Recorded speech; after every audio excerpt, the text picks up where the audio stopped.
رحم الله من قرأ الفاتحة.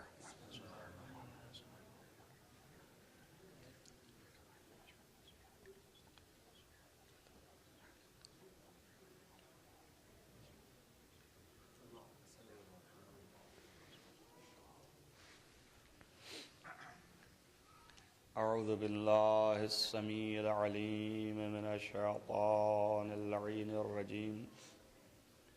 بسم الله الرحمن الرحيم وبه نستعين وهو المعين. الحمد لله رب العالمين والعاقبة للمتقين والجنة للموحدين والنار للملحدين والمنكرين. الصلاة والسلام على سيد الأنبياء والمرسلين خاتم النبيين مولانا مولى الكونين جد الحسن والحسين أبي القاسم محمد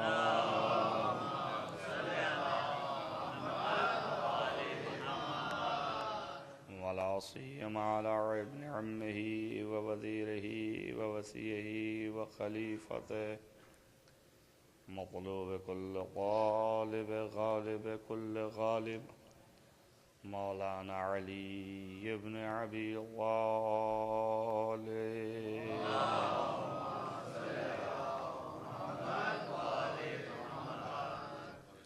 وآله الطيبين الطاهرين المعصومين المظلومين الذين أذهب الله عنهم الرجس وطهرهم تطهيرا.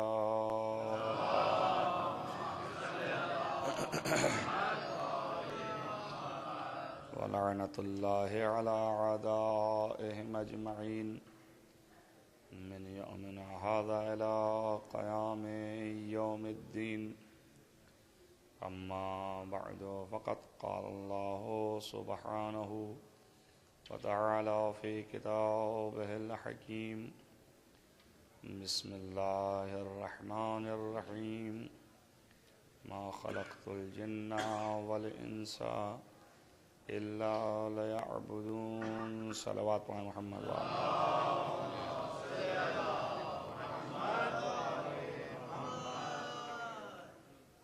ارشاد رب العزت ہے کہ ہم نے جناتوں کو اور انسانوں کو خلق نہیں کیا ہے، پیدا نہیں کیا ہے مگر اس لیے کہ وہ ہماری عبادت کریں، صرف وہ ہماری طرف متوجہ ہوں اور ہماری پرستش کریں.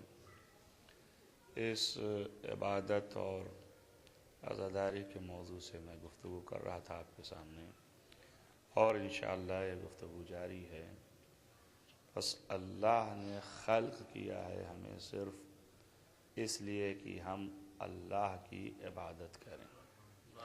ہم نے کل آپ کو یہ پیش کیا کہ ظاہر ہے کہ عبادت کے خالص معنی یہ نہیں ہوتے ہیں کہ ہر وقت اللہ کے سجدے میں ہی گرے رہیں، اور اگر یہی ہو جائے تو انسانی زندگی میں اختلال یعنی نظام زندگی میں خلل واقع ہو اور نظام زندگی صحیح طریقے سے چرخا نہیں کر سکتی، چل نہیں سکتی.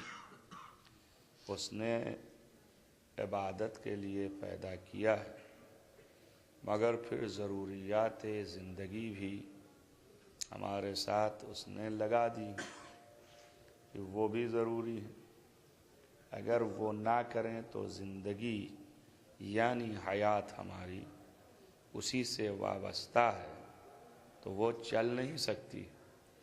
تو اس لیے کہ اگر ہم کھائیں نہیں، اگر ہم پئیں نہیں، اگر ہم سوئیں نہیں، اس طرح کے امور جو زندگی کے لیے لازم ہیں اور ضروری ہیں وہ ہم نہ کریں تو ہماری زندگی باقی نہیں رہ سکتی اور ہم زندہ نہیں رہ سکتے، نظام میں خلل ہوگا، کچھ دن تک تو رہیں، کچھ دن کے بعد خاتمہ پذیر ہوگا، تو پھر ہدف اور مقصد پیدائش کا جلدی فوت ہو جائے گا۔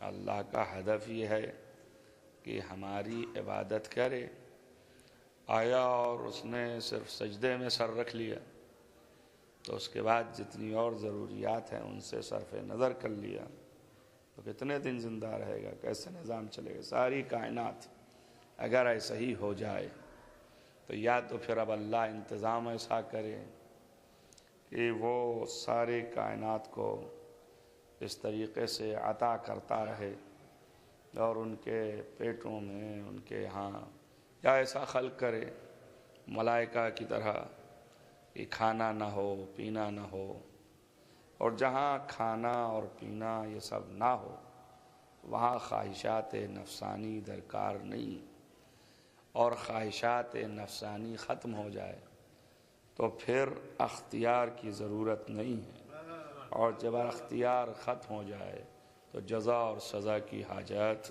نہیں ہے۔ اللہ تو یہ چاہتا ہے کہ اپنی عبادت کی اور اپنی وفاداری کی یہ دیکھوں کہ ان میں کتنے ہیں کہ جو میرے وفادار ہیں اور کتنے ہیں جو میرے سے وفا نہیں کرتے ہیں۔ اور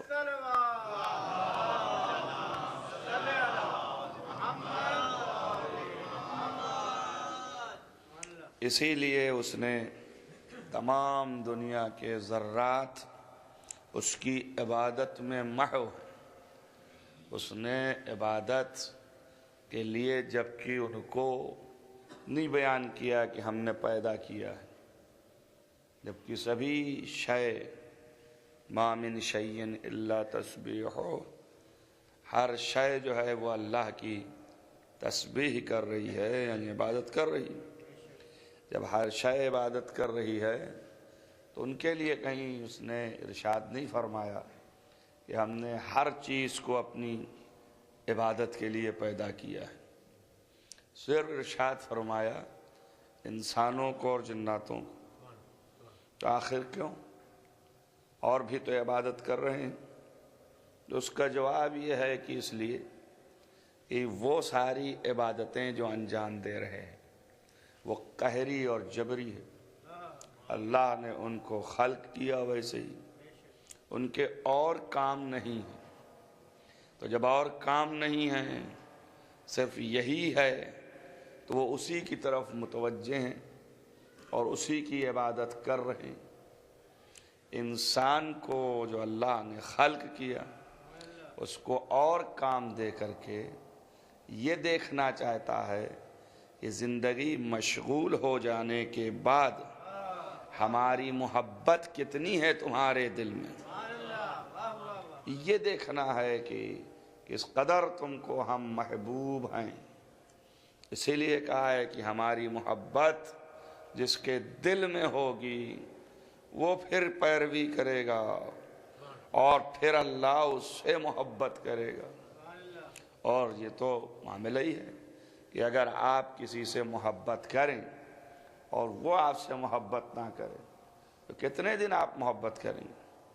کب تک آپ اس سے لگاؤ رکھیں گے؟ دھیرے دھیرے دل ٹوٹ جائے گا، پھر انسان جو ہے پھر جائے گا کہ بھئی اس کا تو ہم سے کوئی لگاؤ ہی نہیں، ہم ہی مرے جا رہے ہیں اور یہ تو توجہ بھی نہیں کرتا ہے۔ تو لازم ہے کہ طرفین سے محبت ہو۔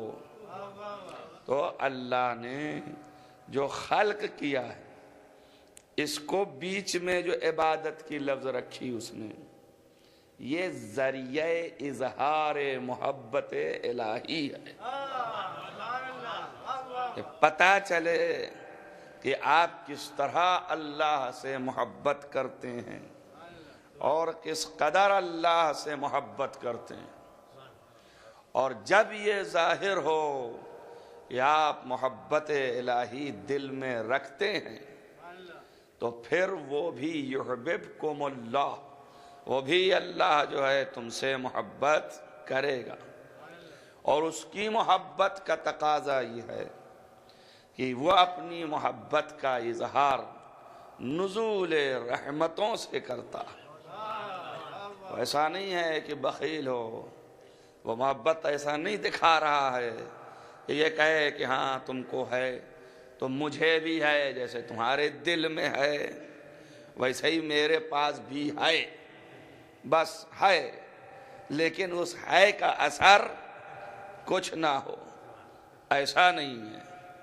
اس نے کہا اگر تم نے محبت کی تو میں بھی محبت کروں گا، تو اس کی محبت کا اثر نزول رحمت، آپ کی زندگی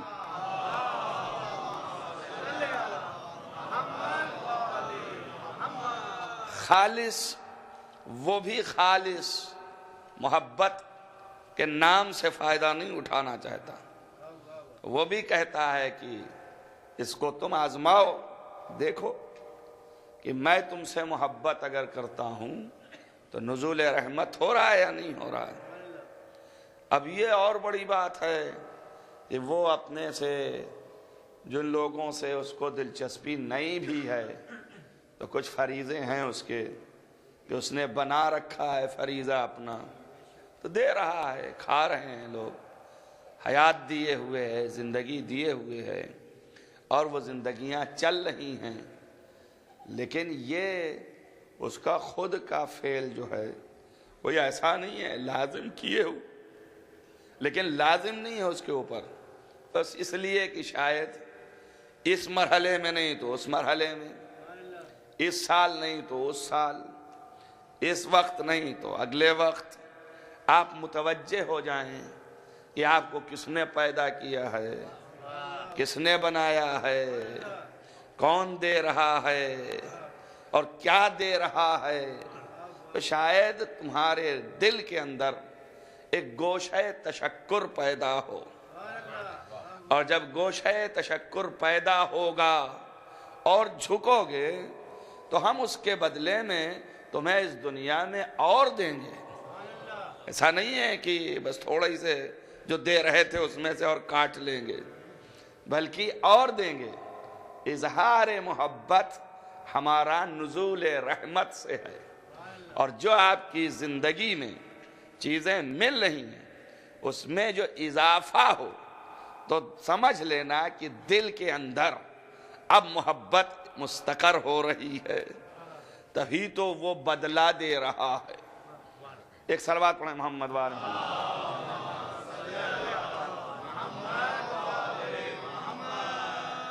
لہذا ہم نہیں چاہتے کہ صرف آپ سے مطالبہ کریں کہ آپ ہم سے محبت کا اظہار اس طرح کریں، بلکہ ہم بھی محبت کا اظہار تم سے جب کریں گے تو کسی نہ کسی آئینے میں پیش کریں گے کہ ہم نے کیا کیا تمہارے ساتھ۔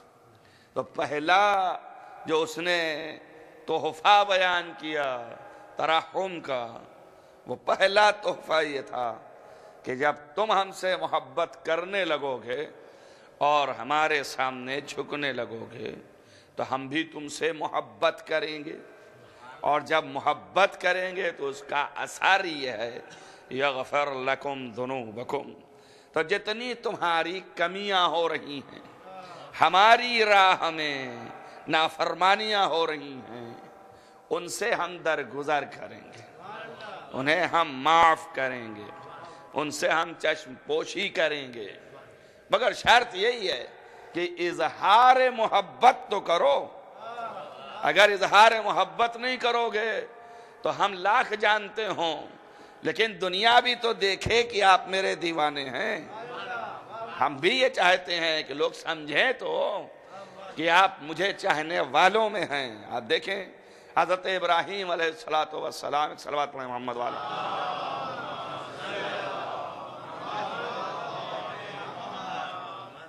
بہت چاہتے تھے خدا کو، اور قرآن نے ان کو خلیل تک کہا، حبیب تک کہا، یہاں تک کہ خلت حضرت ابراہیم اس قدر تھی اللہ خود ان کو بھی بہت چاہنے لگا، ملائکہ میں انتشار ہو گیا، نشر ہو گیا، ملائکہ چاروں طرف ذکر ابراہیم کہ اللہ کے نزدیک اگر اس وقت کائنات میں کوئی چاہنے والا ہے اس وقت فعلاً تو وہ حضرت ابراہیم ہیں۔ اللہ تذکرہ کرتا ہے، پیغامات دے رہا ہے ملائکہ کو کہ اگر تمہیں دیکھنا ہے تو تم دیکھو میرے اس بندے کو۔ ملائکہ سے کہہ رہا ہے، وہ ملائکہ جو عبادت میں مشغول ہیں ان سے کہہ رہا ہے کہ اگر دیکھنا ہے تو دیکھو میرے اس بندے کو، اور توجہ کرو کہ کس قدر مجھ سے محبت اور پیار کرتا ہے۔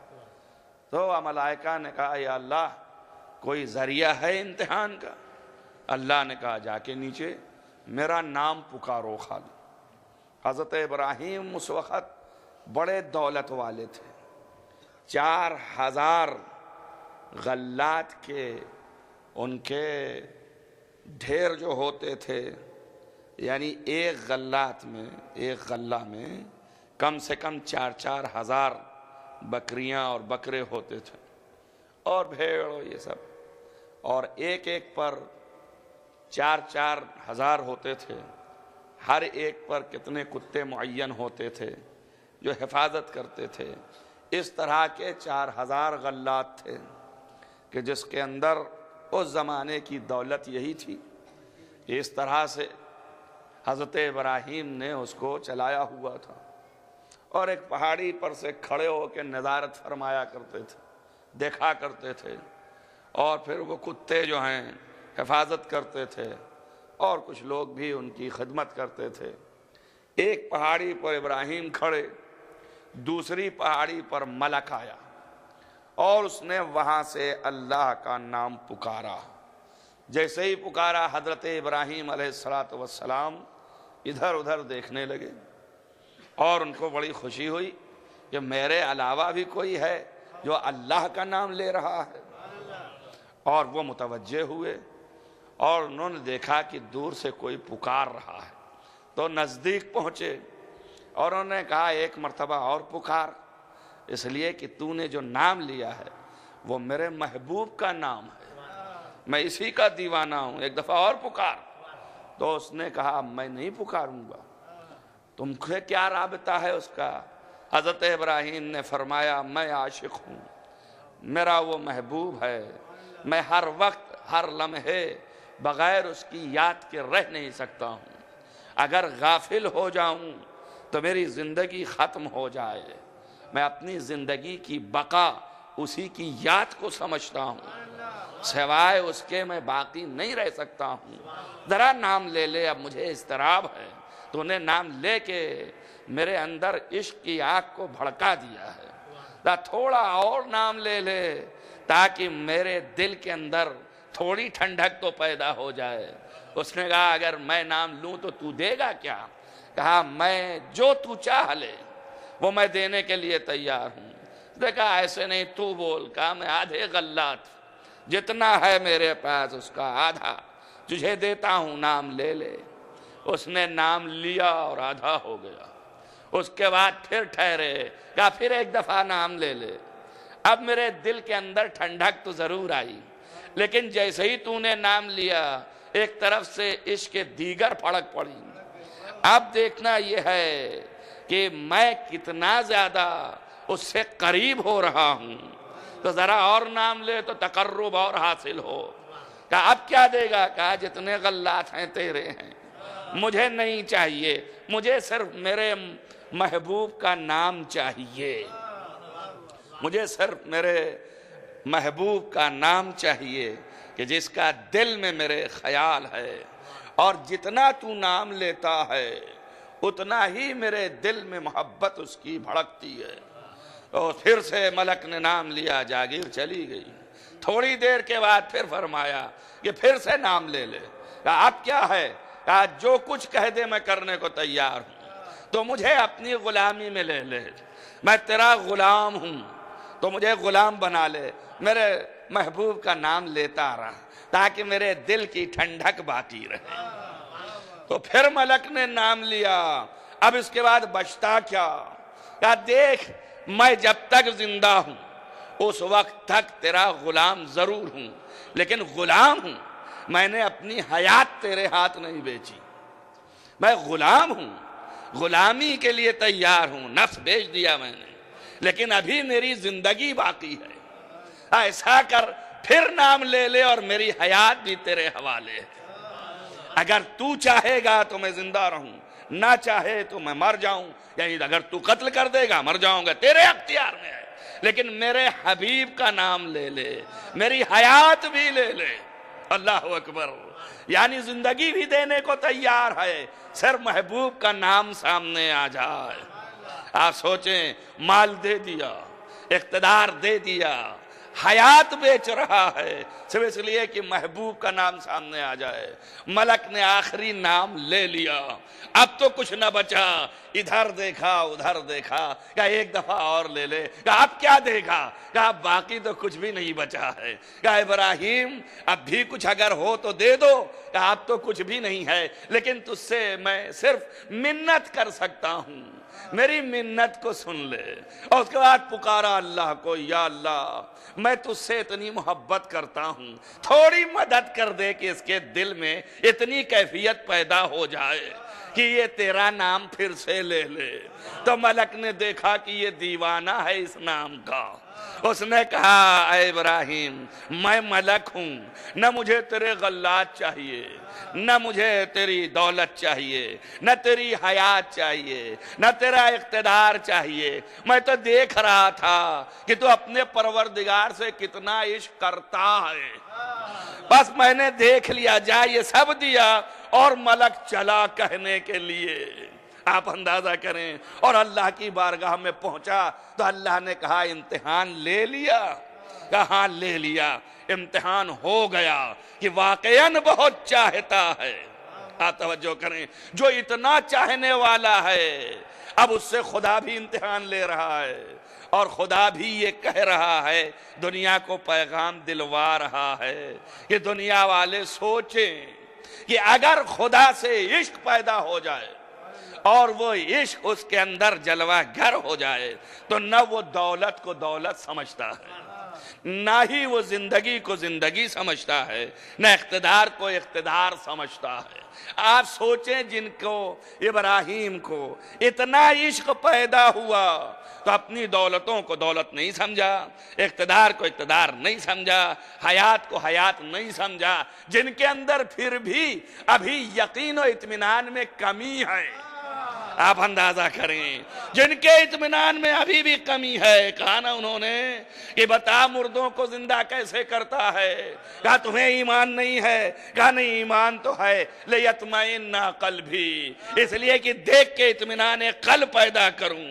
جس کے ابھی اطمینان قلب نہیں ہے اس کا عشق اس درجے پر ہے، تو جس کے پاس اطمینان قلب اتنا ہو کہ نظروں سے پردے ہٹ بھی جائیں تو بھی کچھ فرق نہ آئے، اس کا عشق اور محبت خدا سے کتنا ہوگا۔ صلوات پڑھیں محمد والے۔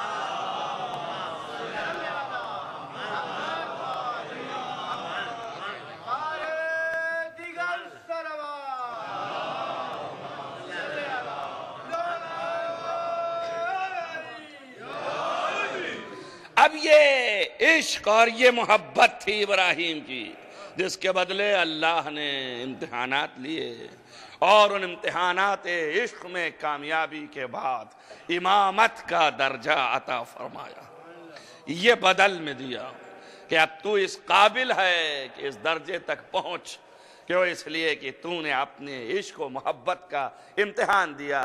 غرض یہ ہے کہ اللہ جو ہے وہ صرف دیکھتا یہ ہے کہ تم مجھ سے کتنی محبت کرتے ہو، اسی محبت کے بدلے ہم تمہیں بھی دینے والے ہیں۔ اب تمہارے دینے کے لیے کیا کہا؟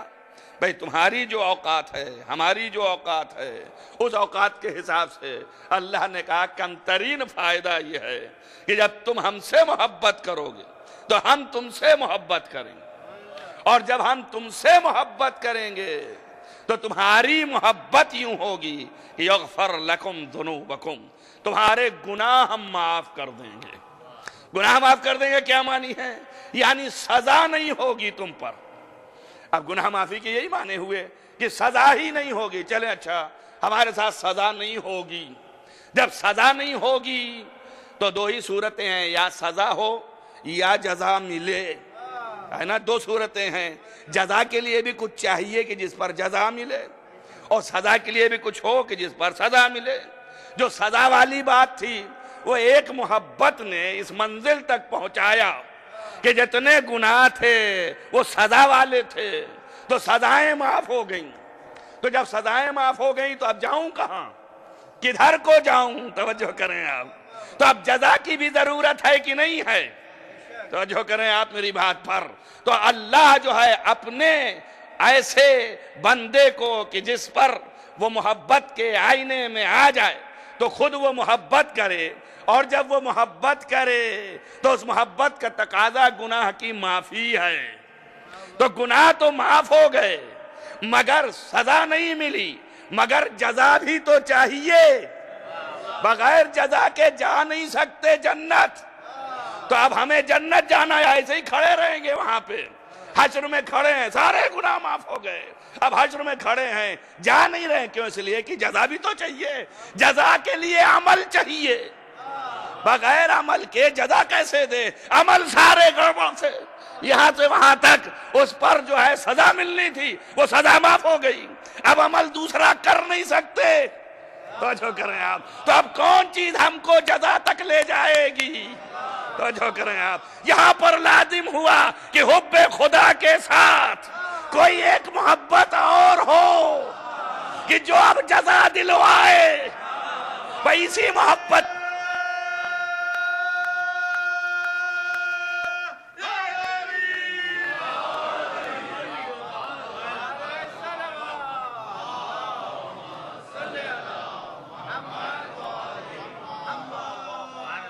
اسی محبت کا نام رکھا قُلْ لَا أَسْأَلُكُمْ عَلَيْهِ أَجْرًا إِلَّا الْمُوَدَّةَ فِي الْقُرْبَى۔ الہی عشق پیدا کیا، گناہ معاف ہوئے، اور جب گناہ معاف ہوئے تو سزا ختم ہوئی، اب جزا کے لیے تحریک چاہیے۔ جس دل کے اندر علی کی محبت آئی بس ضامن دخول جنت ہے محبت علی۔ ایک صلوات پڑھیں محمد والے۔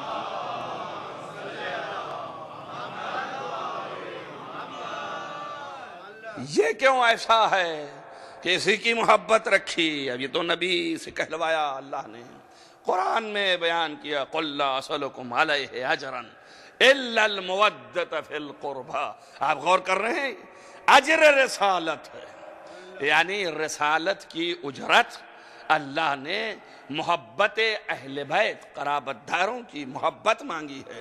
اب اس بحث کو نہیں چھیڑنا چاہتا ہوں کہ یہ قرابت دار کون ہیں، کن کی محبت مانگی ہے، ذہن میں تو ہے آپ کے، اور اگر نہیں ہے تو اس طرح سمجھ لیں اللہ نے کہیں یہ نہیں کہا ہے کہ ہم رسول کی خدمت کی محبت مانگ رہے ہیں، بالکل نہیں کہا، بلکہ اس پر یعنی رسالت پر۔ تو اب رسالت کے بدلے، تو رسالت جو ہے ایک نبی کی نہیں ہے، رسالت جو ہے وہ ایک نبی کی نہیں ہے بلکہ 1,24,000 انبیاء کی ہے۔ تو اب اس رسالت کی اجرت ہے، اور قرآن چھاٹیے، قرآن میں ہر نبی نے کہا ہے ہمیں اجرت نہ چاہیے، یہ اجرت ہم اللہ پہ چھوڑتے ہیں، ہمیں نہ چاہیے، یہ اجرت ہم اللہ پہ چھوڑتے ہیں۔ ہر نبی کہتا چلا آیا، آخری نبی جب آیا تو آخری نبی سے اللہ نے کہا کہہ دو ان سے کہ جو 1,24,000 نے رسالت پر اجرت نہیں مانگی، وہ اجرت صرف قرابت داروں کی محبت ہے۔ اب جب قرابت داروں کی محبت آئی جو جنت لے جائے گی، یہ قرابت دار کی محبت، انہوں نے کہا قرابت دار کی بات کی ہے، قرابت دار یعنی ہمارا رشتہ دار۔ ہم اگر اپنے رشتہ دار کی محبت کریں، اتنا ہی تو کہا ہے کہ قرابت داروں کی مودت اور محبت، تو ہم اپنے رشتہ داروں کی محبت کریں تو کافی ہے۔ ہم اپنے قرابت دار کی کریں، آپ اپنے قرابت دار کی کریں، آپ اپنے قرابت دار کی کریں۔ آپ توجہ کریں، اجرت رسالت مانگ رہا ہے اللہ، اور امت جو ہے اپنے ہی چکر میں لگی ہے کہ نہیں یہ ہمارے قرابت داروں کی بات ہے۔ بابا جب رسالت کی اجرت مانگ رہا تو اجرت کا قاعدہ یہ ہے کہ ہمیشہ اس چیز کے اوپر اجرت ہوتی ہے جس کے چیز کے اوپر اس چیز کے وزن کے برابر اجرت ہو۔ مثلا رسالت پر اجرت مانگ رہا ہے. فرض کیجئے آپ دن بھر کام کریں اور آپ کے دن بھر کے کام کی کاسٹ ویلیو جو ہے وہ 100 روپے ہیں، تو اگر آپ نے 80 دیا تو غصب کیا، یہ ظلم ہے، اور 120 دیا تو ترحم ہوگا. لیکن کم بہرحال نہ ہو، ترحم ہوگا 20، مگر قیمت کے برابر قیمت ہونی چاہیے. اب اجرت رسالت دینی ہے آپ کو، تو رسالت کی جو قیمت ہے وہ ادا کرنا ہے آپ. رسالت کے برابر جو ہو محبت، توجہ کر رہے ہیں آپ، یہاں 1-2 کی نہیں، 1,24,000 پیغمبر کی خدمتوں کے برابر جو محبت تل جائے اس محبت کو اجر رسالت قرار دیں. تو کون سی محبت ہے، کس کی محبت ہے کہ جو ان انبیاء کی تمام تر خدمات کے برابر آپ کے دادا کی ہوگی، ہمارے دادا کی ہے، آپ کے بھائی کی ہے، آپ کے چچا کی ہے. یہ مسلمانوں کے خاندان والوں کی محبت ارے آپس میں ایک دوسرے کی قیمت کے برابر نہیں ہے، چہ جائے کہ رسالت کے برابر ہو. یعنی لفظوں کو زیادہ طول نہ دوں، یوں سمجھیے آپ کہ آدم سے لے کے خاتم تک کی ہر ایک کی خدمت کا صلہ یہ محبت بنتی جائے. سارے انبیاء کی خدمات رسالت کی خدمت ہے، وہ ایک پلے میں رکھی جائے اور محبت ایک پلے میں رکھی جائے تو سمجھ میں آئے گا کہ یہ محبت برابر ہے. اب یہ وہی مل سکتی ہے جہاں آدم بھی نظر آئے، نوح بھی نظر آئے، ابراہیم بھی نظر آئے، موسیٰ بھی نظر آئے، تو وہ ایک ہی آواز آئی، من اراد ان ینظر آدم فی علمہ. جو آدم کو ان کے علم میں دیکھنا چاہتا ہے، نوح کو ان کی ہیبت میں دیکھنا چاہتا ہے، ابراہیم کو ان کی خلت میں دیکھنا چاہتا ہے، موسیٰ کو ان کی ہیبت میں دیکھنا چاہتا ہے، عیسیٰ کو ان کے تقوی میں دیکھنا چاہتا ہے، محمد کو ان کی سیرت میں، فَلْيَنْظُرْ إِلَىٰ وَجْهِ عَلِيِّ بْنِ أَبِي طَالِبٍ. صلوات محمد وآل محمد.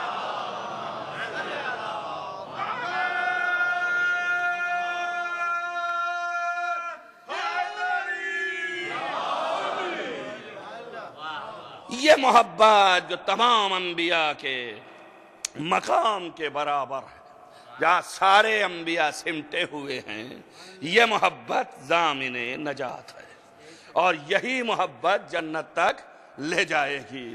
بس عشق الہی کا پہلا فائدہ کہ اللہ سے محبت کیا تو گناہوں کی معافی، اور دوسرا فائدہ کہ وہ غفور الرحیم ہے، رحمت کرنے والا ہے وہاں، اور وہاں جو رحمت کرے گا بغیر سبب کے نہیں، وہ سبب ہے محبت اہل بیت.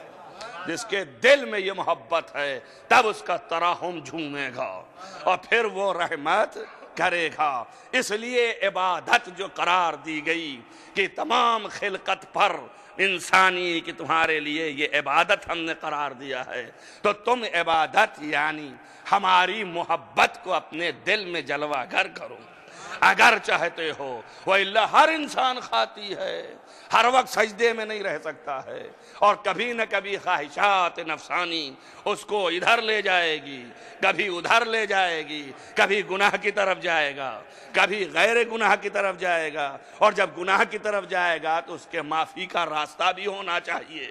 اللہ پر فرض ہے کہ وہ بھی تعین کرے، وہ بھی بنائے، لہذا اس نے راستے دکھائے. عبادت جس قدر بڑھتی چلی جائے، عشق الہی اس قدر عبادت میں خاص طور سے معراجیت پیدا ہوتی جاتی ہے.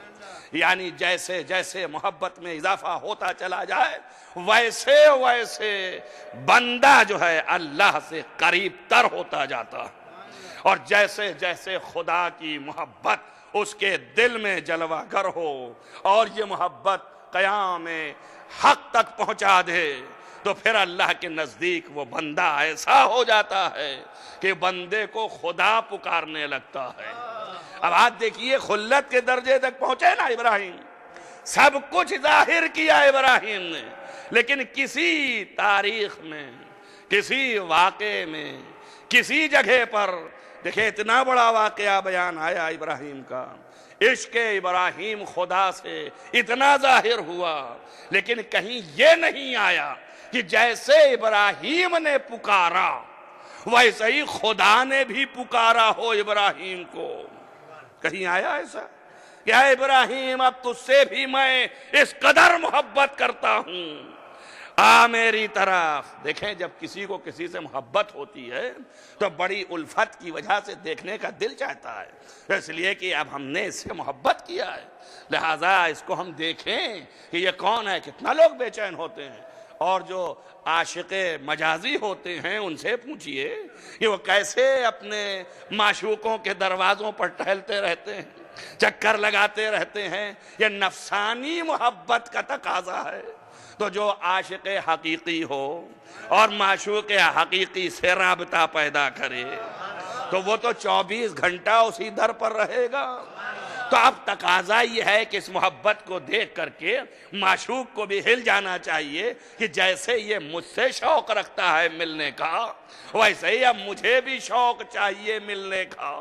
لیکن کہیں پر حضرت ابراہیم کے لیے نہیں ملا کہ اتنا پکارا اللہ کو، اللہ نے بھی پلٹ کے پکارا ہو کہ آؤ ابراہیم، مگر یہ ذات محمد مصطفیٰ ہے کہ اللہ کو ایسا پکارا شب کی تاریکی میں کہ رات اتنی بھائی خدا کو کہ اسی رات میں پکارنے کی وجہ سے کہا تو صحیح کہ میں بھی تجھے راتوں رات اپنے پاس نہ بلا لوں، اور جب بلایا تو لفظ عبد کہا، اسرا بعبدہ۔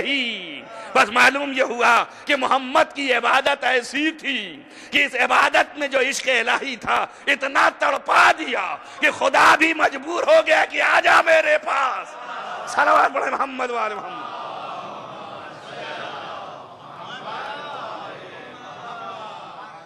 اتنا عبادت کیا اللہ کی، اتنا زیادہ عبادت گزار ہوئے اللہ کے، اور ظاہر ہے کہ یہی تمغہ اسی لیے ملا ہے۔ ہر نبی کو عبد کہا ہے اس نے، لیکن کسی کو عبد کہہ کے اپنے سے نزدیک نہیں کیا، صفات بیان کیے، فرمایا کہ انہو، یہی ابراہیم، حضرت نوح علیہ السلام، انہو کان عبدا شکورا، یہ ایک ایسا بندہ ہے جو شکر گزار بندہ ہے۔ اللہ اس کی تعریف کر رہا ہے، حضرت نوح علیہ السلام کی، اس کے بعد حضرت ادریس علیہ السلام کی، بلکہ اس عبادت کے ذریعے سے مقام رفعت و بلندی تک لے گیا۔ اور رفعنا، اور میں نے ان کو مقام علی جو رفعنا مکانا علیہ، ہم نے ان کو بلند مقامات عطا کیے اسی عبادت کی وجہ سے، اسی بندگی کی وجہ سے، مگر مقام علی دیا اللہ نے۔ توجہ کریں آپ، جو کچھ بھی رفعت ہوئی ان کو، حضرت ادریس کو، اس مکان کا نام علی رکھا، مکانا علیہ، ورفعناہ مکانا علیہ، ہم نے ان کو مکان علی عطا کیا اسی عبادت کے بدلے، مگر بلایا نہیں اپنے پاس، نزدیک نہیں کیا اپنے پاس۔ ایسے ہی حضرت ابراہیم کو انہو نعم العبد انہو اواب، یہ بہترین بندہ ہے میرا۔ ایسے ہی ایک ایک نبی کو جہاں جہاں تک قرآن نے شمار کیا بڑے بڑے، ان کو بندہ بتایا۔ حضرت ایوب کی تعریف فرمائی، کیوں فرمائی؟ اس لیے کہ امتحان میں کامیابی ہوئی۔ حضرت اسحاق کی تعریف فرمائی، کیوں تعریف فرمائی؟ اس لیے کہ امتحان میں کامیابی ہوئی۔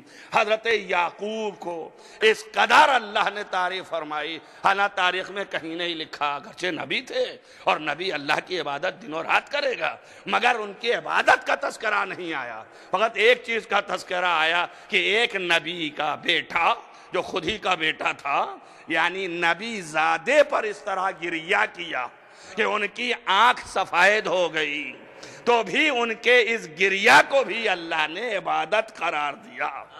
تو ایک بات سمجھ میں آئی نا کہ اگر نبی زادہ پر رویا جائے تو یہ عبادت الہی ہے۔ صلوات پڑھیں محمد وآل محمد۔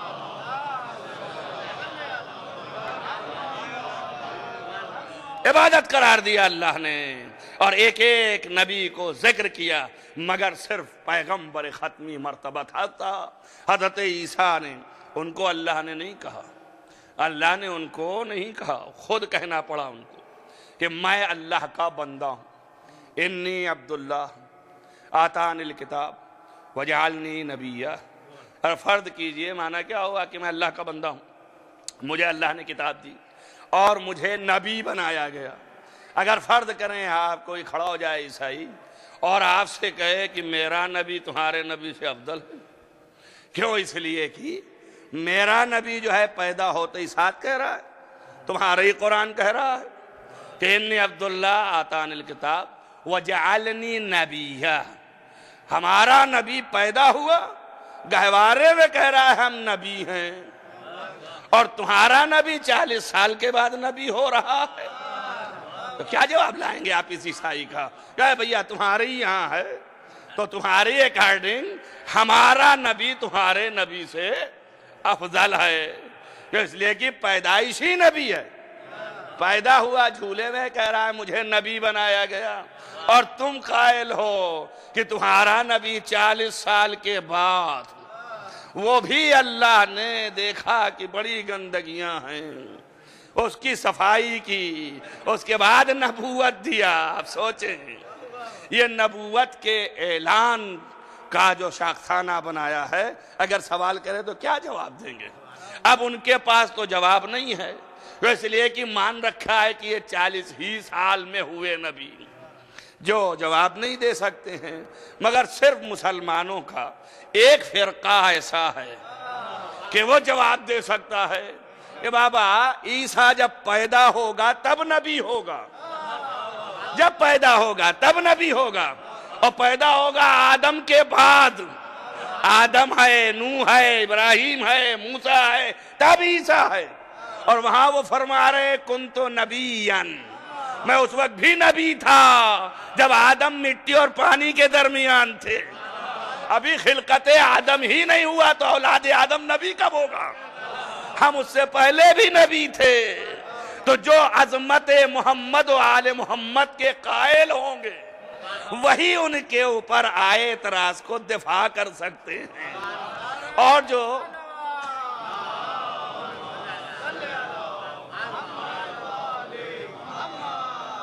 انی عبداللہ آتانی الکتاب وجعلنی نبیہ, میں اللہ کا بندہ ہوں اور کتاب لے کے آیا ہوں, مجھے نبی بنایا ہے. قرآن نے گواہی دی کہ حضرت عیسیٰ نے عبدیت کا اقرار کیا, اور وہ کہہ رہے ہیں کہ میں بندہ ہوں. کیوں؟ اس لیے کہ دنیا یہ نہ سمجھ لے مجھے کہ میں خدا کا بیٹا ہوں. بیٹا نہیں ہوں, میں بندہ ہوں, خلق کیا ہوا ہوں. یعنی پیدا کا ترجمہ جو ہم کرتے ہیں خلق کا, اور ولد دونوں میں فرق ہے. ایک یہ ہے کہ پیدا کرتا ہے باپ بھی, اور ایک یہ ہے کہ بناتا ہے خدا, اسے بھی ہم کہتے ہیں پیدا کرتا ہے. تو ان دونوں میں فرق ہے. اللہ نے جیسے باپ اپنی اولاد پیدا کرتا ہے اس طرح عیسیٰ کو نہیں پیدا کیا, خلق کیا, بنایا. تو اس لیے فرمایا کہ میں اللہ کا بیٹا نہیں ہوں, میں اللہ کا بندہ ہوں. یہ سمجھو کہ بندگی ہے. دیکھیں آج چونکہ ابھی تابوت بھی اٹھے گا, حضرت امام رضا علیہ السلام عظیم المرتبت, پورا جہان اس وقت آپ کے دور اقتدار میں ہل رہا تھا. حکومت بنی عباس تھی اور بڑا فروغ ہو گیا تھا اس حکومت کو. بہت دور تک حکومت تھی, یورپ کے بارڈروں سے ملی ہوئی حکومت, افریقہ اس حکومت کے اندر, اور ایشیا کی حکومت اس کے اندر, اکثریت اس کے ہاتھ میں. اس وقت مولا کو طلب کر لیا مامون نے, اور ایران میں تھے, اور مسند بچھ گئی کہ ہر قوم, ہر فرقہ, ہر شخص جو بھی چاہے امام سے جو سوال چاہے کر سکتا ہے. تو لوگ جوک در جوک دوڑ رہے تھے, اور اس وقت کے بڑے بڑے جو بہت پڑھے لکھے اپنے مذہب کے دانا ترین لوگ تھے ان کو لایا جاتا تھا, اور تجربے کار جو سالہ سال اپنی اس حالت میں زندگی گزارے تجربے کی, تاکہ وہ امام کو ہرائیں اور ان کو سرنگوں کریں. یہ چال مامون کی ہوتی تھی. لیکن یہی ہے کہ اللہ سے اگر آپ مقابلہ کریں تو اللہ سے کون مقابلہ کر سکتا ہے؟ آپ اپنے جیسا سمجھ رہے ہیں تو ہرانے کی سوچ رہے ہیں, لیکن ان کا رشتہ جو ہے اللہ سے ہے. کون ہرا سکتا تھا؟ حضرت ہر ایک کو جواب دیتے تھے۔ جاسلیق نام کا ایک بہت بڑا عیسائی آیا اور اس نے کہا علام کا بادنا شروع کیا۔ حضرت نے بڑے جوابات دیے اس کو۔ جب سارے اس کے سوالات کے جوابات ہو گئے اور وہ قانع ہو گیا تو حضرت نے اس سے ایک سوال کیا، کہا میں تجھ سے ایک سوال کرتا ہوں۔ وہ کیا ہے؟ کہا بس مجھے عیسیٰ کی ہر چیز پسند ہے، ہر چیز پسند ہے اور میں ان سے بڑی محبت کرتا، لیکن ایک چیز ان کی اتنی خراب ہے کہ جس کی وجہ سے مجھے محبت نہیں ہے ان سے، اور محبت کسی کو نہیں ہونا چاہیے۔ تو پوچھا وہ چیز کیا ہے؟ آپ نے فرمایا پتہ نہیں، حضرت عیسیٰ نے عبادت نہیں کی، اگر عبادت کرتے تو محبوب ہو جاتے، کوئی عبادت نہیں کی انہوں نے، ذرہ برابر عبادت انجام نہیں دیا۔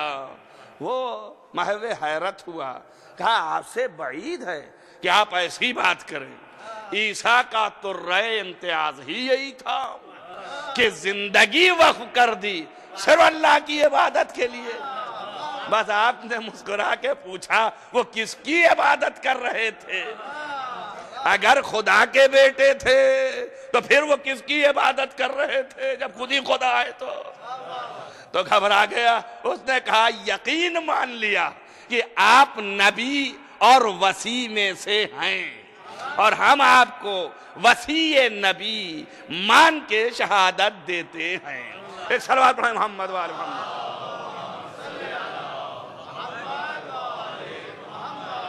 یہ طریقہ مناظرہ ہے کہ جب انسان کوئی چیز کو نہ مان رہا ہو تو اسی کے ہاں کی بات لے آئیے کہ وہ مجبور ہو جائے۔ آپ سمجھ لیجئے جب نہیں مانتے تو پھر ان سے مناظرہ کرنا پڑتا ہے۔ یہ پوتا اور نواسا ہے جو مناظرہ کر رہا ہے عیسائیوں سے، اور وہاں نانا مناظرہ کرنے چلے تھے، اور عیسائیوں نے کہا کہ ہم آپ کی ایک نہ سنیں گے۔ سارے عیسائیوں نے انکار کر دیا۔ قرآن نے اسے کہا کہ جب علم آ گیا اور اس علم کے بعد بھی یہ نہ مانے، تب قرآن نے کہا کہ فَقُلْ تَعَالَوْا نَدْعُ أَبْنَاءَنَا وَأَبْنَاءَكُمْ وَنِسَاءَنَا وَنِسَاءَكُمْ وَأَنفُسَنَا وَأَنفُسَكُمْ۔ یا اللہ جب تو نے علم پورا بھیج دیا، اللہ نے علم سے تعبیر کی ہے، یعنی ذات محمد مصطفیٰ علم کلی تھی۔ جو علم پورا پہنچا تب بھی عیسائیوں نے نہیں مانا۔ اللہ اکبر، قوت علم الہی بھی تھک گیا اور انہوں نے نہیں مانا۔ یہ قرآن ہے۔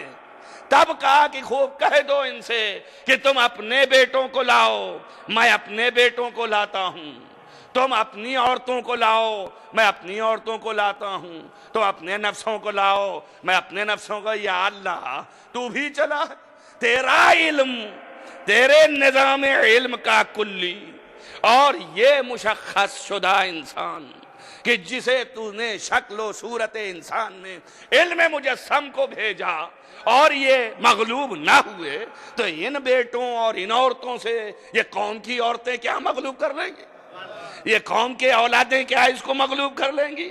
یا اللہ یہ کیا کر رہا ہے تو؟ یہ کیوں بھیج رہا ہے؟ کہا دیکھتے جاؤ، انی عالم ما لا تعلمون، ہماری مصلحتوں سے تم آگاہ نہیں ہو۔ توجہ کریں آپ۔ اب کہا کہ تم اپنے بیٹوں کو لاؤ، اب یہ بیٹے لے کے چلیں گے۔ تو آپ سوچیں کہ جب علم گیا محمد مصطفیٰ خود اور جیت نہ سکا، یعنی وہ لوگ نہیں مانے، مغلوب نہیں ہوئے، تو اب امتی کب جا کر کے مغلوب کر لے گا؟ کوئی امتی کر سکتا ہے؟ کسی امتی میں دم ہے؟ تو اب مانو کہ کچھ ایسے ہیں، جو کریں آپ، جہاں پر محمد بھی تھک جائیں وہاں ایسے ہیں کہ وہ ان کو تھکا دیں۔ اب کیا ضرورت تھی؟ بات یہ ہے کہ مناظرے کے معنی ہی یہ ہیں کہ ان کے گھر کی بات لے آئیے، تبھی ماننے کو تیار ہیں۔ اگر ان کے گھر کی بات نہیں ہے تو نہیں مانتے ہیں۔ آپ دلیل دیجئے کہ مولا علی جو ہے غدیر میں ان کو مولا بنایا رسول اللہ نے، کہاں کی حدیث لایا؟ صاحب امام جعفر صادق علیہ السلام نے فرمایا کہ آپ کو مبارک ہو۔ اگر آپ نے پوچھا آپ سے کہ کہاں کی حدیث ہے، آپ نے کہا بخاری شریف میں، بخاری نے لکھا ہے اس حدیث کو۔ کہیں گے تھوڑا ٹھہریں گے نا، اب تعویل بعد میں ہوگی، لیکن اتنا تو ٹھہر ہی گئے کہ یار ہمارے یہاں بھی ہے۔ معلوم ہوا کہ جب آپ کو سرنگوں کرنا ہو تو مقابل کی دلیل اسی کے گھر سے لے آئیے، ہے نا؟ امام رضا اسلام نے کیا کیا؟ اس عیسائی کو اسی کے گھر کی دلیل لے آئے جو عبادت ہی نہیں کرتے تھے، کہا عبادت ہی تو کرتے تھے، تو پوچھا پھر کس کا کرتے تھے؟ ایسے ہی مغلوب کیا نا۔ اب اللہ نے یہاں یہ نواسے تھے، وہاں نانا، اللہ نے کہا ان کو لے کے جاؤ، اب اللہ کے حکم سے لے کے چلے۔ تو بات دراصل یہ تھی کہ عیسائی کسی کی بات نہیں ماننے والے تھے، عیسائی کسی کو، ان کو نبی تو مانتے ہی نہیں، نبی ہی مان گئے ہوتے تو یہ مباہلہ ہی نہ ہوتا، نبی مان گئے ہوتے جھگڑا ہی نہ رہتا۔ عیسائی بات ان کی مانیں گے کہ جن کو مانتے ہیں، تو دو ہی کو مانتے ہیں، عیسیٰ کو مانتے ہیں اور مریم کو مانتے ہیں۔ تو جب دو ہی ان کے ہیں، عیسیٰ آگے کہہ دیں کہ بابا یہ صحیح کہہ رہے ہیں تو مان لے گی قوم، اس لیے کہ عیسیٰ کو مان رہے ہیں۔ مریم کہیں کہ یہ صحیح کہہ رہے ہیں تو مان لے گی قوم، اس لیے کہ مریم کو مان رہے ہیں۔ تو اب ضرورت ہے کہ عیسیٰ اور مریم آئیں اور آ کر کے کہیں کہ یہ صحیح کہہ رہے ہیں۔ توجہ کرنا میری بات پر بھائی، اس لیے نبی کو حکم دیا کہ اب تم لے آؤ ان کو جن کو یہ مانتے ہیں۔ تو اب بچوں میں حسنین کو لے گئے اور جوانوں میں علی کو لے گئے جو نفس کی جگہ پہ ہیں، اور عورتوں میں فاطمہ کو لے گئے۔ سمجھے کیا ہوا؟ یہ مریم کو مانتے ہیں، عیسیٰ کو مانتے ہیں، عیسیٰ کا بچپنا بھی تھا اور جوانی بھی۔ بھائی یہی دو صورتیں تھیں، لہذا جب نبی لے کے چلے عیسائیوں نے دیکھا تو کہا یہ تو مریم سے بھی آگے ہیں، اور یہ عیسیٰ کا بھی بچپنا سے بلند تر، اور یہ عیسیٰ کی جوانی، اگر ان کے منہ سے لفظ نکل جائے تو پہاڑ بھی ہٹ جائیں گے۔ مان لو کیا کہہ رہے ہیں، پیچھے ہٹ جاؤ۔ صلوات پڑھیں محمد وآل محمد۔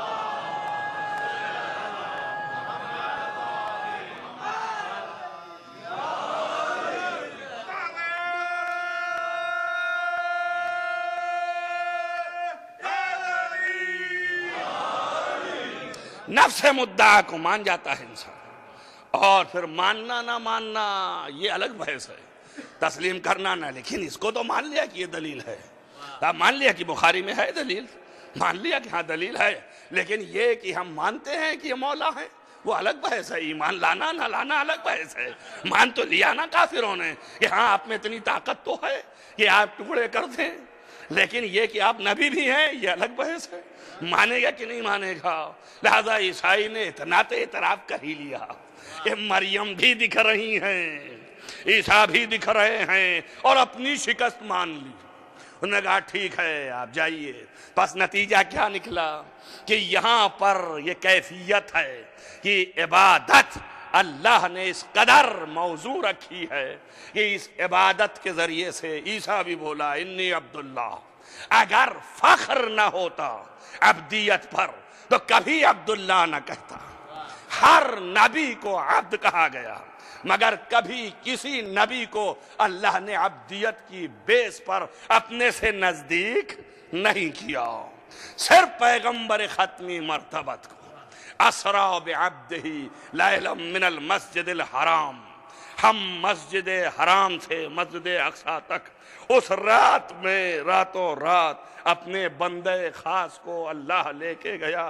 دیکھیے میں پڑھنا نہیں چاہتا ہوں، لیکن یہ کہ بات آتی ہے تو یاد آتی جاتی ہے، تو میں کہتا جاتا ہوں یہ مسلمان عجیب ہیں، کہتے ہیں معراج ہوئی نہیں۔ معراج کیوں؟ کہتے ہیں یہ قرآن میں جو آیت آئی ہے یہ صاف ستھرا ہے، بالکل روشن ہے۔ اللہ نے کہا ہے کہ اپنے بندے کو مسجد حرام یعنی مکہ اور مسجد اقصی یعنی بیت المقدس وہاں لے گیا، یعنی مکے سے بیت المقدس فلسطین تک۔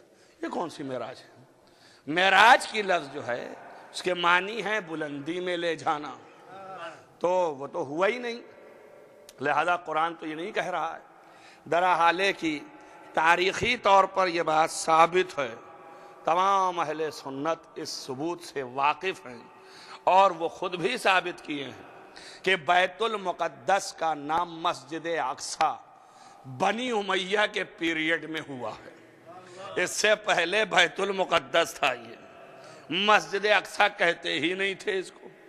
یہ ایک دوسری روایات رسول اکرم کی موجود ہیں کہ مسجد اقصی، مسجد یعنی جائے سجدہ، اور اقصی یعنی بلند، تو بلند جہاں پر سجدہ، جائے سجدہ وہ جو بہت بلند ہو، تو مکہ نیچے ہے، اسی کے اوپر بلند بیت المعمور جو ہے وہ مسجد اقصی ہے، اور اس کے اوپر بھی جہاں سدرۃ المنتہا ہے کہ اس سے زیادہ تصور نہیں ہو سکتا تھا، وہاں پر نبی نے سجدہ انجام دیا، تو اس لیے اسے مسجد اقصی کہا گیا، جہاں پر آخری سجدہ دیا۔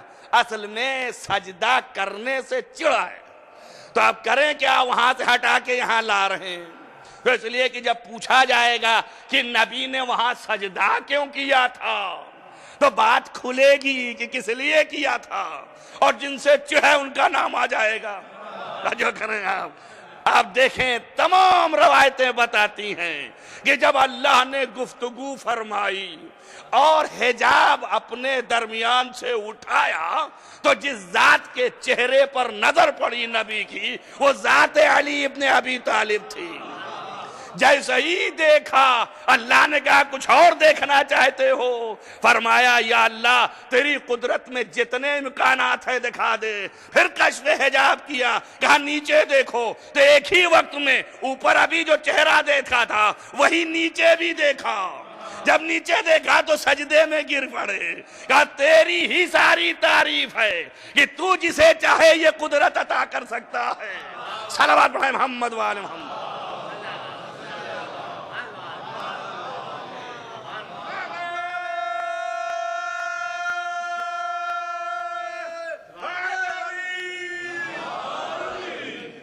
بس عزیزو وقت تمام ہو گیا، ابھی بات تو آدھی رہ گئی۔ تو یہ چونکہ مسجد اقصی وہاں سجدہ انجام ہوا، اس کو ہٹا کے یہاں لے آ رہے ہیں، کہہ رہے ہیں یہ ہے مسجد اقصی، درا حالے کی جس سے بچ رہے ہو بچ نہیں پاؤ گے، اس لیے کہ چلو یہی صحیح۔ یعنی معراج ہوئی اتنی کہ ایک مسجد سے دوسرے مسجد تک پہنچے، اس کے علاوہ تو نہیں نا، اتنا ہی صحیح، اتنا ہی کے لیے اللہ لے گیا۔ اور اسرا، خود اسرا سیر کرایا اللہ نے، ایک مسجد سے دوسری مسجد تک کتنی دیر میں لے گیا؟ اب کچھ تو اقرار کر لو، 1 گھنٹہ 2 گھنٹہ 4 گھنٹہ 1 رات۔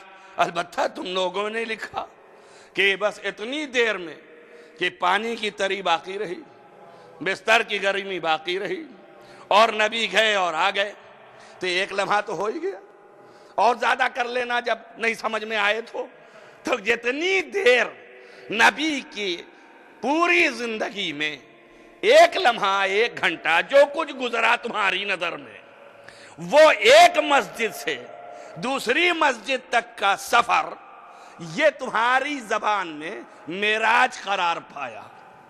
تو اس کے معنی یہ ہیں کہ پوری زندگی میں یہ 1 لمحہ جو ایک مسجد سے لے کے دوسری مسجد پر ختم ہو جائے تو یہ معراج ہے، اور یہ بلندی نبی کو حاصل ہو گئی۔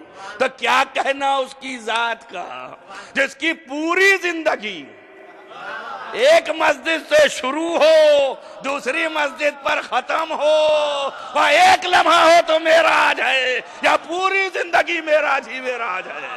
صلوات پڑھیں محمد وآل محمد۔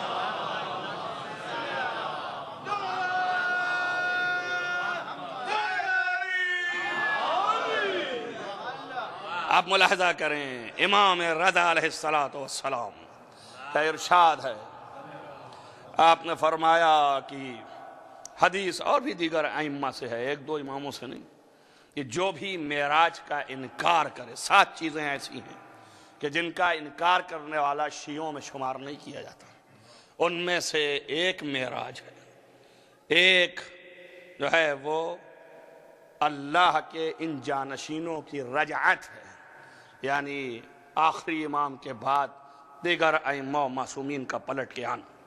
ان میں سے ایک یہ ہے کہ معصومین کا مقام احتضار میں حضور، یعنی جب دنیا سے دم نکل رہا ہوتا ہے تو معصومین کا احضار ہوتا ہے، حاضر ہوتے ہیں، الی غیر ذالک 7 چیزیں ہیں۔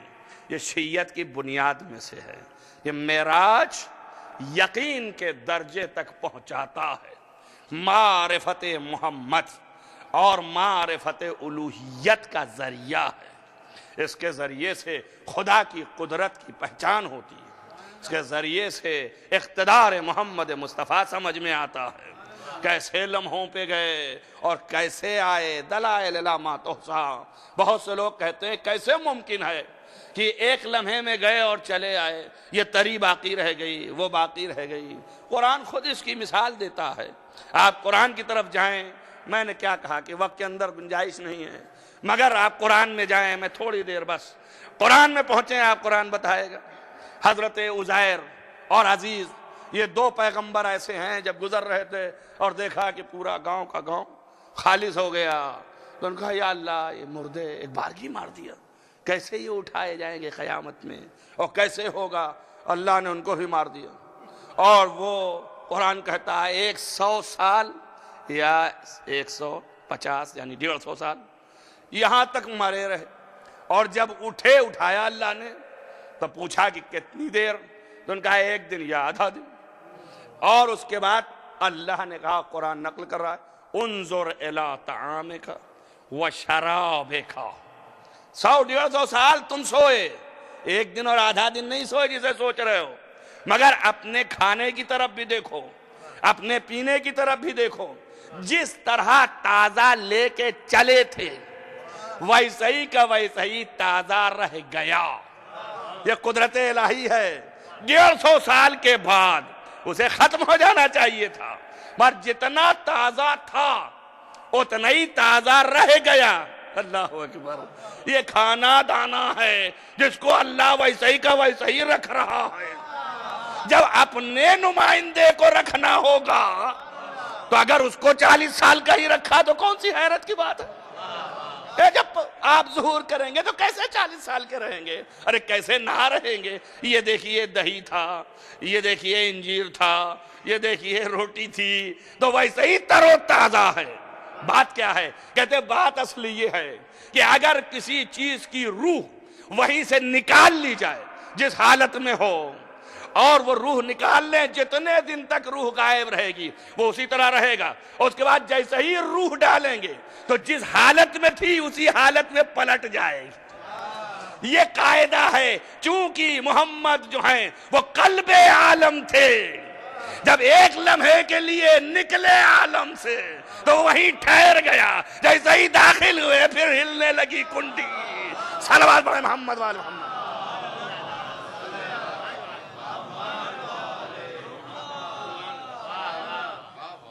وفانا اول العابدین۔ انشاءاللہ پھر اگلا بیان، میں اول عابد ہوں۔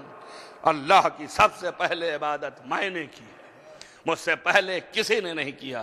یہ قرآن کہہ رہا ہے، ان کان للرحمن ولد فانا اول العابدین۔ انشاءاللہ کل آپ کے سامنے اس کی موشگافیاں ہوں گی کہ آپ دیکھیں کہ یہ عبادت کا مرتبہ کتنا بلند ہے، جہاں اللہ کی محبت آ جائے اور یہ محبت سے عبادت بن جائے۔ یہی محبت ذریعہ عبادت، بس محبت ہی ذریعہ عبادت ہے۔ اللہ بھی محبت کرنے لگتا ہے۔ اب جن سے محبت کر رہا ہے ان کے محبت میں اگر آپ ویسے ہی گریا کنا ہو جائیں تو یہ محبت ذریعہ عبادت بنتا ہے۔ جیسے ہی روئے آپ ان کے غم میں مغموم ہوئے، یہ محبت کا تقاضا ہے۔ جیسے ہی آپ مغموم ہوئے، محبت کا تقاضا ہے۔ آپ دیکھیں روایات کہتی ہیں کہ امام صادق علیہ السلام اپنے جد کی زیارت کے لیے گئے، اور جب زیارت کرنے پہنچ رہے ہیں، نزدیک ہو رہے ہیں، وہاں نزدیک ہوئے جیسے ہی ویسے ہی تھوڑی دور ہی پر سے آپ نے دوڑنا شروع کیا۔ اصحاب دیکھ رہے ہیں، جو ساتھی ہیں ساتھ میں گئے ہیں، کہ امام دوڑے اور دوڑ کے امام حسین کی قبر پر گر پڑے، اور گرنے کے بعد آپ نے دعا کرنا شروع کیا، اپنے جد پر روتے رہے اور بڑی تیز آواز میں روئے۔ یہ روایت میں موجود ہے۔ اور ایک جگہ پر تو یہ بھی ہے کہ جب کبھی بھی چاند کا محرم دیکھتا تھا کوئی معصوم فسارا خط تو بڑی تیزی سے روتا تھا، یعنی بلند آواز میں رونا عبادت ہے، معصوم کی سیرت ہے۔ اور آپ قبر پر گرے اور رونا شروع کیا، روتے روتے ایک مرتبہ الفاظ دہرایا، اللہم ارحم بار الہ، تو رحمت نازل فرما ان کے اوپر جو میرے جد پر گریا کرتے ہیں، قبر حسین پر منہ رکھ کے رو رہے ہیں اور اس کے بعد یہ دعا کرتے جا رہے ہیں، بار الہ تو ان کے اوپر رحمت نازل فرما جو حسین پر گریا کرتے ہیں۔ عزیزو تعزیت دینا، گریا کرنا یہ عبادت خاص ہے۔ یہی امام رضا علیہ السلام جیسے ہی چاند کی شب آتی تھی، شب چاند رات ہے، آپ کے ہاں فرش عذاب بچھ جاتا تھا، آپ کے ہاں پڑھنے والا ذاکر آ جاتا تھا، پردہ لگ جاتا تھا اور ذاکر سے کہتے تھے بیٹھو، گھر میں جاتے تھے پکارتے تھے کہ اہل خاندان آؤ، جد اعلی حسین کا ذکر ہونے جا رہا ہے۔ عزیزو مرثیہ ہوتا تھا، آپ جتنی دیر مرثیے میں بیٹھے رہتے تھے گریہ فرماتے رہتے تھے۔ آداب سکھایا ہے۔ ایک شبیب نامی صحابی تھا، اس نے پوچھا مولا یہ گریہ کیا فائدہ دے گا؟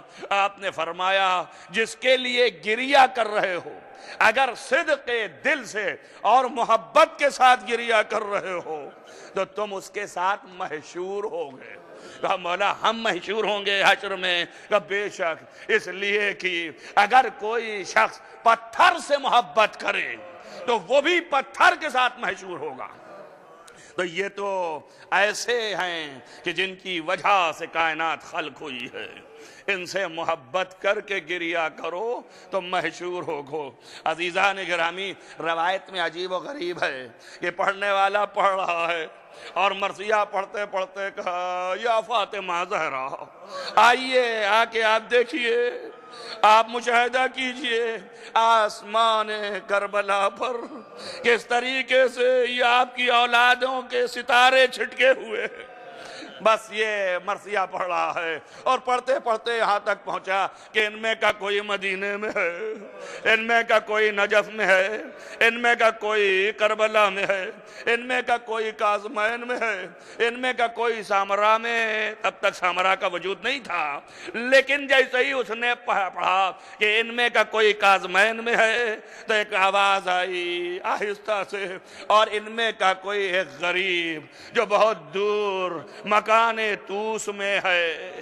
پڑھنے والا شاعر ٹھہرا اور ٹھہر کے نگاہ کیا، کہا مولا آپ کے گھر کا خادم ہوں، بچپنے سے سب کی قبریں جانتا ہوں، کون کہاں دفن ہے، یہ کون ہے جو مقام توس میں اور بہت دور دفن ہے، یہ کون ہے؟ وہ حضرت نے فرمایا اے دیبل ایک دن ایسا آئے گا کہ تمہارا یہ امام غریب الدیار بہت دور شہید کیا جائے گا اور دفن ہوگا۔ دیبل نے دوبارہ شعر پڑھنا شروع کیا۔ عزیزو لکھا ہے کہ کنیز باہر آئی، کہا دیبل ٹھہر جا۔ کیوں؟ اس لیے امام کی بہن بیٹی سن رہی تھی، اس کو برداشت نہیں ہوا، غش میں چلی گئی۔ عزیزان گرامی، کہوں اے معصومے کو، بھائی زندہ بیٹھا ہے، فقط خبر دی ہے اپنے شہادت کی، آپ کو برداشت نہیں ہوا، غش میں چلی گئی۔ ارے ذرا اس بہن سے پوچھئے جس کی نظروں کے سامنے شبر خنجر لے کے بڑھ رہا ہے، آواز دے رہی ہیں اے پسر ساتھ، تو کھڑا دیکھ رہا ہے اور حسین علی مقام شہید ہو رہے۔ جزاکم ربکم خیر الجزا۔ عزیزان گرامی، لکھا یہ ہے کہ زہر دغا سے امام حضرت رضا علیہ السلام مامون نے آپ کو شہید کروایا زہر دغا سے۔ عزیزوں میں ختم کر رہا ہوں، اس کے بعد تابوت نکلے گا، اس لیے چند جملے آپ کے سامنے پڑھتا ہوں۔ جب امام رضا علیہ السلام کی شہادت ہوتی ہے تو زہر دغا سے ہوتی ہے۔ زہر کا چٹکا بہت لگتا ہے، جب زہر پیا اور اس کے بعد آپ کو زہر کا اثر طاری ہوا تو روایات کہتی ہیں چہرہ زرد ہو گیا، بدن جو ہے سبز ہو گیا، اور جب اثر اور آگے بڑھا تو پیاس لگنے لگی، امام تڑپنے لگے، دل چاہتا ہے کہوں مولا جد تو یاد آ رہا ہوگا جو کربلا میں پیاسا تھا، لیکن عزیزو لکھا ہی ہے اے مولا آپ کے پاس بھی بیٹا نہیں تھا، وہاں پر بھی بیٹا تھا مگر غش کی عالم میں تھا جو پانی نہ دے سکا۔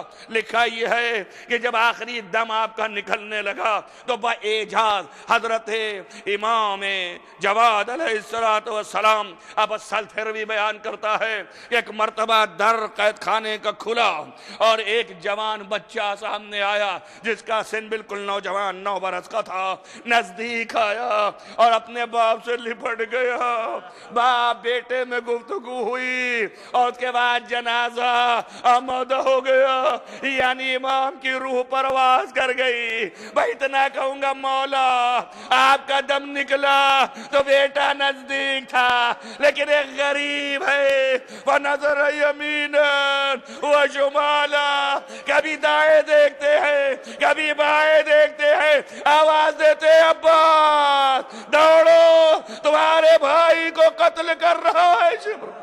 جزاکم ربکم خیر الجزا۔ عزیزان گرامی غسل ہوا، کفن ہوا، امام جواد نے نماز پڑھائی اور دفنانے کے لیے احتشام و طرق سے آپ کا لاشا اٹھا۔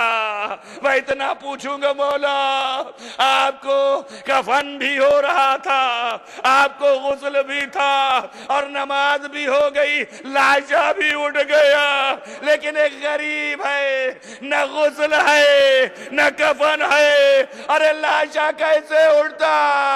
جب 12 محرم کو بیٹا باعجاز آیا تو ایک چٹائی مانگی جس میں باپ کی میت رکھی، اٹھایا تو قبر میں کیسے تنہا دفنایا۔ سیعلم الذین ظلموا ینقلبون ماتم حسین یا حسین۔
فضا تیری وفا کی حد آخری یہی ہے، فضا تیری وفا کی حد آخری یہی ہے، فضا تیری وفا کی حد آخری یہی ہے، فضا تیری وفا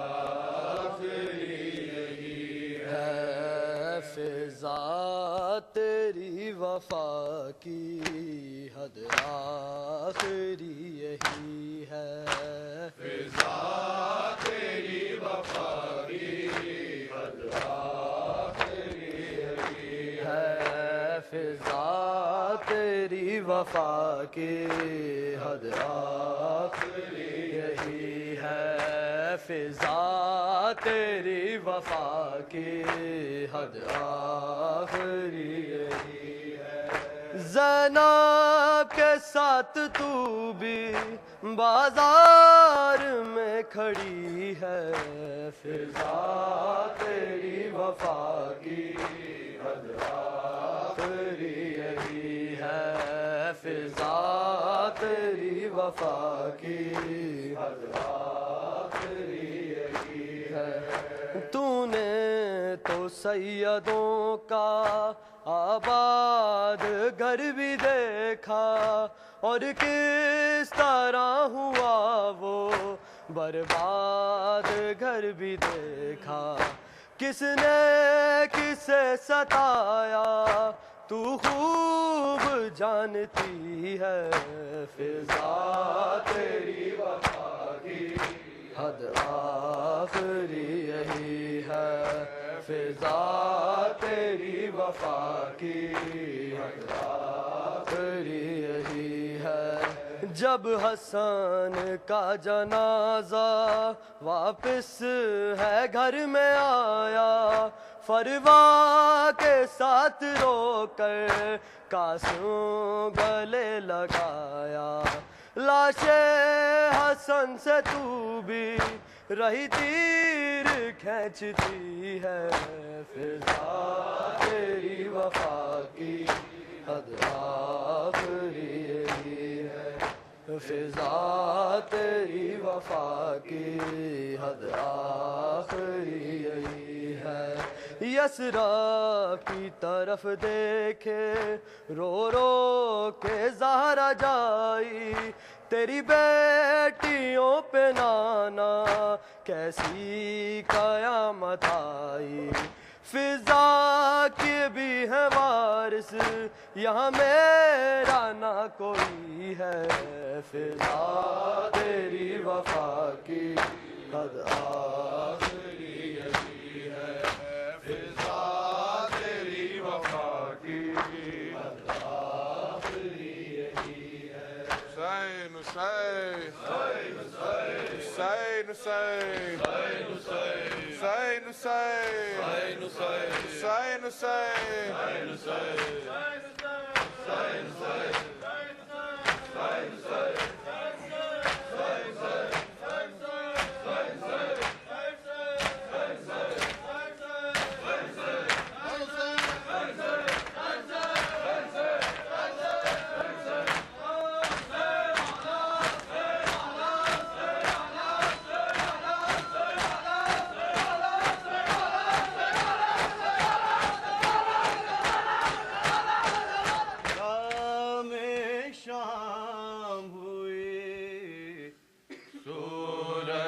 نکلا تھا یثرب میں، کرب و بلا میں شام ہوئی، سورج نکلا تھا یثرب میں، کرب و بلا میں شام ہوئی، سورج نکلا تھا یثرب میں، کرب و بلا میں شام ہوئی، سورج نکلا تھا یثرب میں،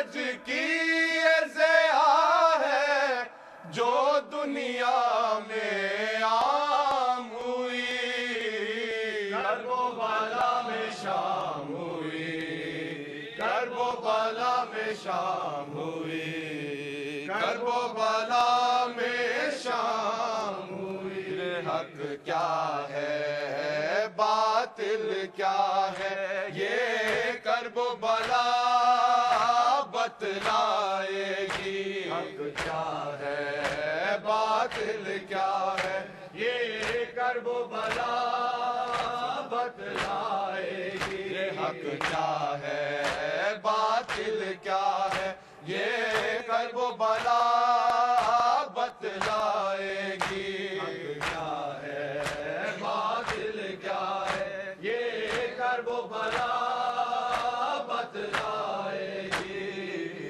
کس کا نام ہے اب تک اور کس کی ہستی گمنام ہوئی، کرب و بلا میں شام ہوئی، کرب و بلا میں شام ہوئی، کرب و بلا میں شام ہوئی۔ زینب سے پوچھو کیوں کر دل گزرا تھا شورے کا، زینب سے پوچھو کیوں کر دل گزرا تھا شورے کا۔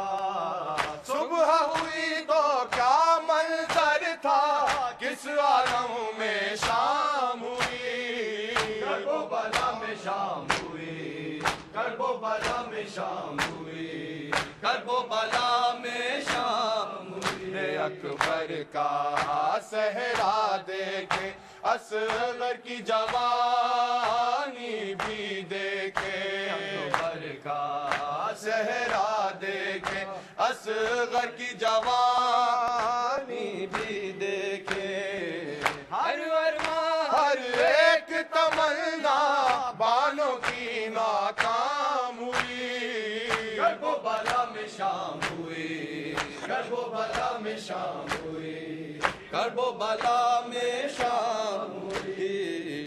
سورج نکلا تھا یثرب میں کرب و بلا میں شام ہوئی۔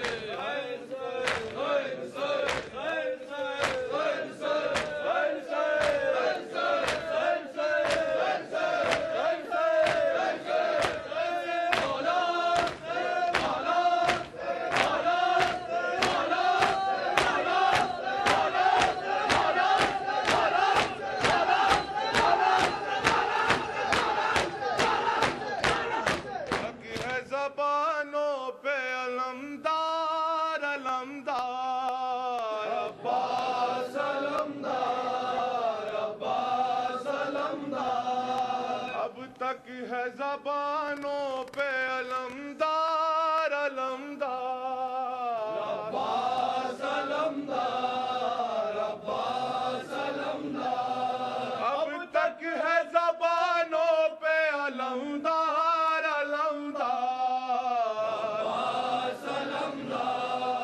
عباس علمدار۔ شان سے بابا کا علم تو نے اٹھایا،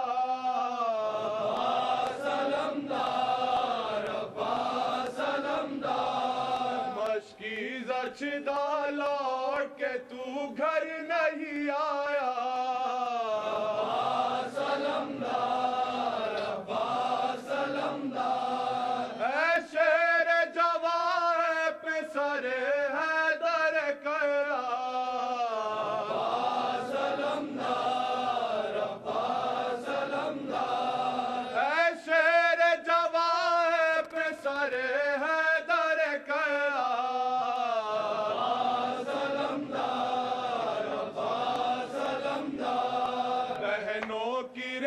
چلتی ہے آ جاؤ اے بھائی، عباس علمدار عباس علمدار۔ سوتے ہو کہاں دریا کی طرح